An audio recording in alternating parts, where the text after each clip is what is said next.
Boa noite, André Bontempo do canal Podcast Mesa de Debates, diretamente aqui próximo do Sindicato dos Metalúrgicos de São José dos Campos, onde em uma casa ao lado, vizinha aqui do próprio sindicato na rua Maurício Diamante, estou no aguardo, na expectativa do evento que reúne a militância, a juventude, as pessoas envolvidas com o Partido Comunista Brasileiro de São José dos Campos, famoso PCB, aqui para um evento que tratará de discutir, conversar, abordar algumas questões importantes sobre o apoio que o partido, nesse segundo turno, está dando ao candidato Luiz Inácio Lula da Silva e também, no âmbito estadual, a candidatura de Fernando Haddad, também do PT. Vamos conversar aí com alguns militantes, algumas pessoas aqui presentes, o porquê desse apoio e, claro, as perspectivas futuras para o partido no pós-eleição. Bom, primeira palavra aqui da noite, né? Falar com o Vitor, ele que é dirigente aqui do PCB de São José dos Campos. Vitor, primeiramente, com as suas palavras mesmo, né? Vocês que são os organizadores aqui, explica aí para os ouvintes o que é que está sendo feito aqui na noite de hoje.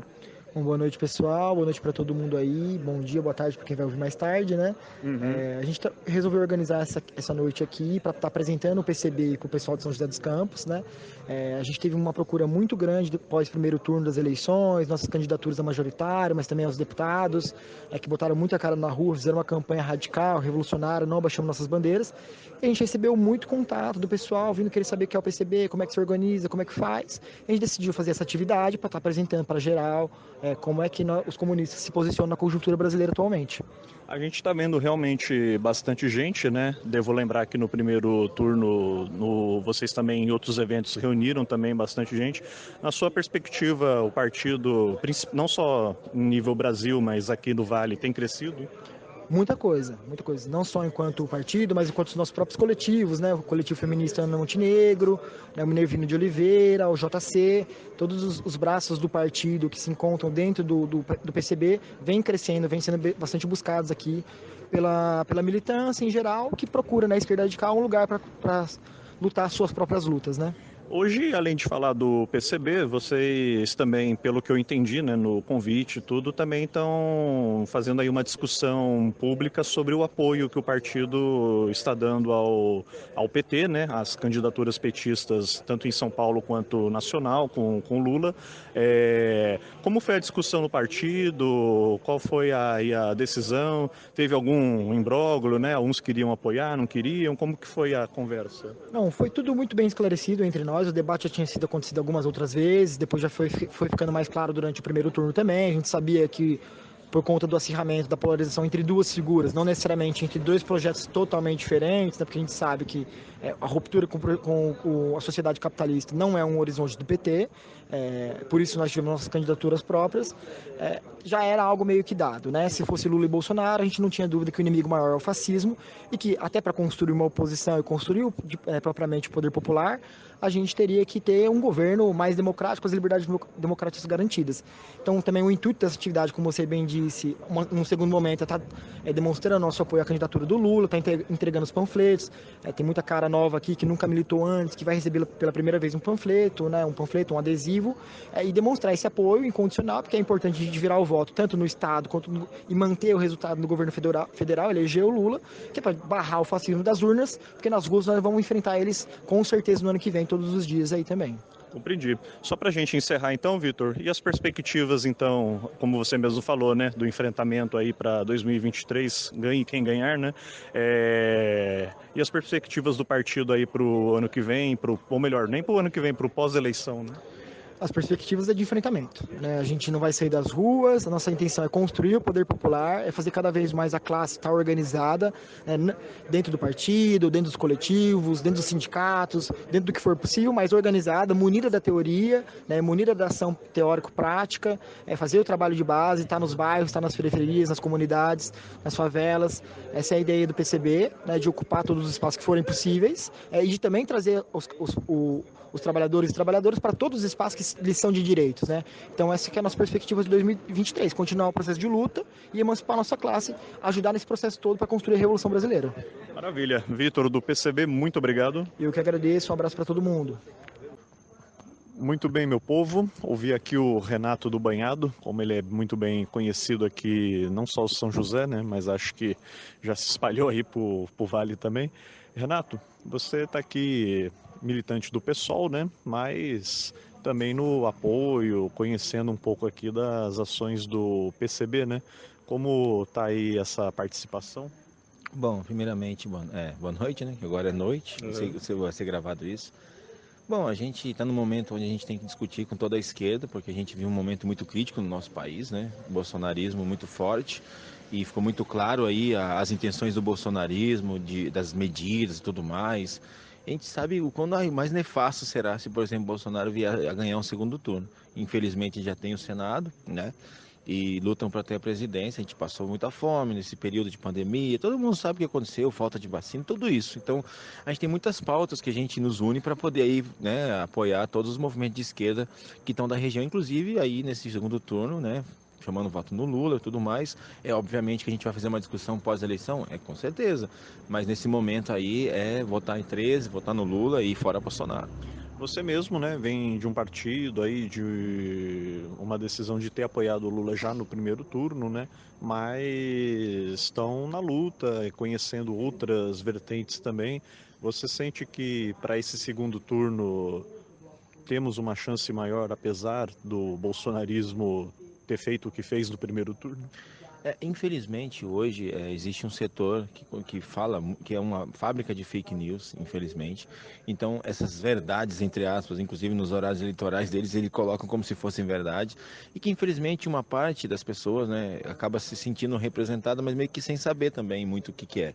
Porque a gente sabe que tudo isso que vem sendo feito agora nesse final, perto de eleição, auxílio, aquela coisa toda, e sabe que são medidas eleitoreiras, ainda que sirva muito bem para a classe trabalhadora. E poderia ter feito essas medidas muito antes. A fome não começou agora perto da eleição, a fome está lá desde a pandemia. E que por um momento cessou essa ajuda que deveria ter continuado, é um equívoco muito grande, né, do governo. E a gente sabe que nesse segundo turno a gente acredita, né? Estamos lutando, a gente vê como é que as coisas estão, que o Lula vai ganhar a eleição, muito provavelmente, a análise que a gente faz, mas que não é nada certo ainda, né? Porque a gente sabe que a gente não tem a dimensão de qual a profundidade que o bolsonarismo consegue aí influenciar com essas fake news. E a gente tem que ficar desmentindo, né? Porque infelizmente a campanha do Bolsonaro é uma campanha baseada numa mentira atrás da outra, de uma coisa mais absurda que a outra, né? De Pix ou sei lá, outra coisa que eles falam, outros absurdos. Fora que ele já se mostrou racista, já se mostrou homofóbico, já se mostrou pedófilo. E que parece que, ainda assim, por uma motivação maior, que infelizmente é algo que a gente tem que trabalhar, né? Que infelizmente brincam com a fé das pessoas, que é isso que muitos, infelizmente, muitos fazem, e aí abarca essas ideias furadas, essas ideias de muito retrógradas para a classe trabalhadora, junto com o bolsonarismo. A gente está muito confiante, a gente está apoiando da maneira que pode, e para ganhar aí no segundo turno que o Lula seja eleito. Maravilha. Renato do Banhado, muito obrigado. Muito obrigado pela participação, né? E amanhã, só para deixar aí, não sei quando que vai ser divulgado, né? Amanhã vai ter uma agenda no Banhado, inclusive uma campanha do Lula. E também, né, as pessoas que nos ouvem, entrem na página Banhado Resiste, apoiam essa causa, é uma luta muito justa, que o ano que vem vai ser muito difícil, que provavelmente Tarcísio e Ramute venham ganhar para o governo do estado e que eles vão se intensificar muito o ataque em cima da gente, e a gente pede toda a ajuda possível. Toda luta é necessária, né? Todas as lutas são necessárias e a gente sabe aí quanto mais ainda por moradia. Maravilha. Valeu, Renato. Obrigado. De uma forma geral, acompanhando o evento de hoje, foi colocado muito da história do próprio PCB, analisando erros, acertos, contradições e avanços do próprio partido ao longo de um século de história nacional e também algumas posições atuais e também perspectivas para um futuro na política brasileira. Conversar aqui com o Felipe, ele que é do movimento aí da juventude, né, organizado. Felipe, o que você achou aí do evento de hoje aqui do PCB, né, e claro, o Células Irmãs? Não, muito feliz com essa atividade, né? Tô um pouquinho mais de tempo, dá para perceber claramente como o partido vem crescendo, como os nossos movimentos vêm crescendo. Estamos num espaço que quase não cabia todo mundo, assim. Muito feliz com esse crescimento e vendo que a nossa ideologia está crescendo, mais pessoas estão entendendo que não existe alternativa dentro dessa sociedade que não uma revolução, né? Então, estou muito feliz aí com o encaminhamento. Não é de hoje que você está aí no movimento estudantil, né, procurando organizar, dialogar com amigos, colegas. Como você está vendo nesse momento complexo eleitoral a mobilização da juventude? Bom, olha, pela experiência no movimento estudantil, o que eu consigo ver é que existe um apelo muito grande da juventude pela mobilização, né? Cada vez mais as situações pioram, né? O bolsonarismo cresce aí em força, ainda demonstra muita força, e a juventude, em resposta a isso, vendo essa ando, está buscando se organizar, está buscando fazer a luta. Então, existe uma insatisfação muito grande, uma inquietação muito grande, e que os nossos movimentos estão tentando suprir isso e dar um norte para onde essa juventude possa se organizar e lutar por uma sociedade mais justa, né? E as perspectivas para 2023, ou melhor, para o pós-eleição, né? Ainda esse ano. Olha, acho que independente do que aconteça, do resultado da eleição, né? Estamos aí trabalhando pela eleição do Lula, mas a luta continua, né? O capitalismo não vai cair em 2023 e enquanto não cair, nós vamos estar organizados, vamos estar aí em conjunto com as lutas populares, com as demandas do povo, lutando em conjunto, construindo conjunto a consciência popular para avançar as lutas, avançar as reivindicações e garantir um país mais justo para o nosso povo, né? Maravilha. Felipe, muito obrigado. Muito obrigado aí o podcast Mesa de Debates, sou um grande ouvinte. Vamos ouvir o Cauã da UJC, União da Juventude Comunista. Primeiramente, Cauã, o que é, né, a UJC e como vocês estão aí nesse processo de organização? Ela é um braço do PCB, né, para organizar os movimentos de juventude dentro de uma formação comunista, né? A gente costuma dizer, inclusive, que ela é a escola de formação do PCB, né? Porque a gente organiza os quadros, a gente capta, né, os movimentos da juventude, organiza eles e então a gente consegue formar eles para futuramente integrar outras áreas do partido, né? Então essa que seria, primeiramente, o que seria o JC, né? Como o JC está se mobilizando nesse momento político, né? Bolsonarismo, o lulopetismo tentando voltar ao poder, né? Bom, nós como JC estamos nos organizando pensando na mesma forma como o PCB mesmo. Ou seja, a gente entende que a gente tem que estar na rua. A gente tem que estar na rua, tem que estar organizando as pessoas e dentro do possível, né, a gente conseguir construir nossa luta política, né. Aqui em São José dos Campos, por exemplo, a gente está começando a organizar aqui a situação porque a gente entende que o nosso enfrentamento ao fascismo aqui tem que ser direto, né, que o fascismo ele já brotou e a gente precisa esmagar ele em todas as suas raízes, né, mas não só esmagar o fascismo, a gente precisa avançar também nas nossas pautas da classe trabalhadora na sua organização. Tem sido fácil o diálogo com a classe trabalhadora e pegando assim mais no seu caso com os estudantes, os jovens de uma forma geral? Isso é muito interessante no sentido de que eu percebo que até quanto mais jovem, que muitas vezes não conseguiu captar um momento assim de talvez uma certa esperança, né, do governo Lula, tal, de ter visto vários ganhos para a classe trabalhadora e do nada depois eles serem totalmente esmagados, a gente ter vários retrocessos, a gente consegue perceber que quanto mais jovem, mais ódio ele acumula, né? Essa é uma questão que mudou para nós assim a concepção, né? Por isso que a gente entende que sim, o nosso diálogo está sendo muito direto, está sendo muito acolhido, ainda mais numa cidade como São José dos Campos, que as pessoas não estão acostumadas a ir para a rua, a se organizar, a ter alguém chamando para de fato se organizar, né? Alguém ter essa luta. Então a gente entende que a gente consegue perceber que isso tem uma aderência muito grande, né? As pessoas querem ir para a rua, as pessoas querem lutar e as pessoas estão procurando um meio, e nós estamos aqui mostrando qual que é o meio para a gente lutar. Maravilha. Cauã, muito obrigado. Eu que agradeço. na etapa de abertura para perguntas, muitas questões programáticas, filosóficas e até mesmo divergências com relação às práticas foram colocadas e respondidas na noite de hoje. Ouvi aqui o Gabriel Landi, ele que já falou bastante na noite de hoje, mas vai falar um pouquinho mais aqui também com a gente, né?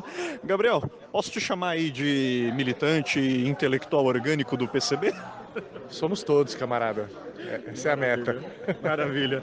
Gabriel, como foi sua expectativa aí com a noite de hoje, né? Como vocês mesmos falaram, mais gente do que o esperado? Muito positiva, né? Confirma bastante, eu estava comentando na palestra até nosso acerto no primeiro turno de ter lançado candidaturas próprias, nessa, né, sem nenhuma ilusão nas instituições dos ricos, mas com a expectativa de difundir nossas ideias, levar adiante nossas posições e trazer visibilidade para essas ideias, né? Então acho que foi efetivo o saldo. Aqui na região tivemos uma votação bem acima do nosso esperado, acho que se reflete também agora nessa procura orgânica, né, pelo partido.